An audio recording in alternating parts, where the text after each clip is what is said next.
মহাবীৰ চিলাৰায়ৰ বিষয়ে ইতিমধ্যে বিভিন্ন আলোচনা হৈছে। মই সেই মহান পুৰুষগৰাকীৰ প্ৰতি যিগৰাকী পুৰুষে যিগৰাকী ব্যক্তিয়ে আমাৰ বৃহত্তৰ অসমীয়া জাতিক পুনৰ নিৰ্মাণ কৰাৰ ক্ষেত্ৰত আৰু ইয়াক শক্তিশালী কৰাৰ ক্ষেত্ৰত যি অনবদ্য ভূমিকা লৈছিল তেখেতৰ প্ৰতি মই মোৰ গভীৰ শ্ৰদ্ধা নিবেদন কৰিলোঁ।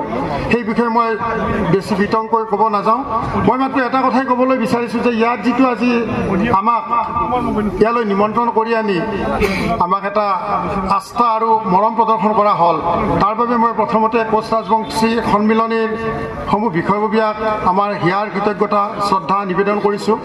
আৰু এই বঁটা যিয়ে দান কৰিছে, এই বঁটা যিয়ে আগবঢ়াইছে, মহেন্দ্ৰ বৰ্মন সোঁৱৰণী বঁটাৰ ইয়াৰ নেপথ্যত তেখেতৰ সহধৰ্মিনী আৰু তেখেতৰ পৰিয়ালবৰ্গক কৃতজ্ঞতা জ্ঞাপন কৰিছোঁ।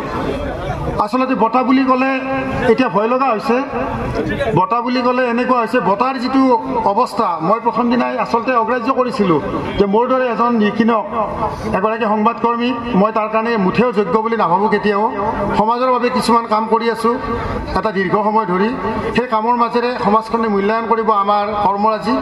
বঁটা বাহন ইয়াৰ কাৰণে কেতিয়াও এটা বিশেষ এটা হেৰি বুলি মই নাভাবোঁ, মাধ্যম বুলি নাভাবোঁ। তথাপি বঁটা এটা দিলে আমাৰ মন্ত্ৰী মহোদয়ে কৈছে কথাটো, বঁটা এটা গ্ৰহণ কৰাৰ পাছত আমাৰ সামাজিক দায়বদ্ধতা বৃদ্ধি পায় আৰু আমাৰ নিজৰ জীৱনৰ যিটো আকাংক্ষা আৰু যিটো কাম কৰাৰ প্ৰেৰণা, সেই প্ৰেৰণা বৃদ্ধি পায়।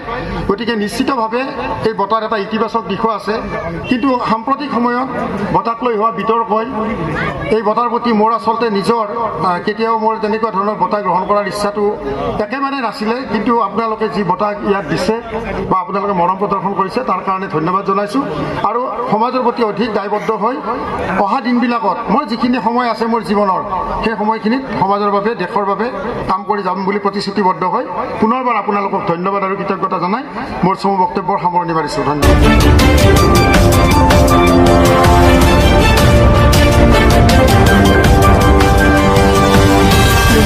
প্ৰতিবেদক লাইভ পোহৰৰ দিশে এখোজ।